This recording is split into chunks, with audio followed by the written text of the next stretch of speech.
test drive untuk ketinggian dan jauhnya daripada drone yang kita operasikan tadi. Drone SYMA X8pro.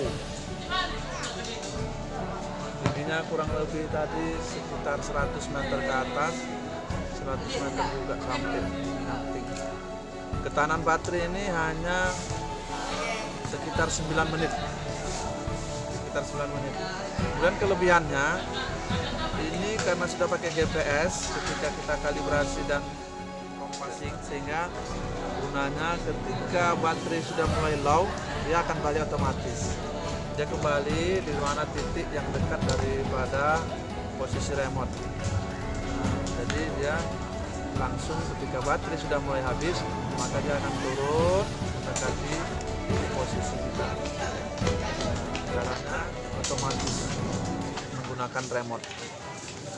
Inilah salah satu manfaat daripada drone SYMA X8 untuk bagi YouTuber pemula seperti saya.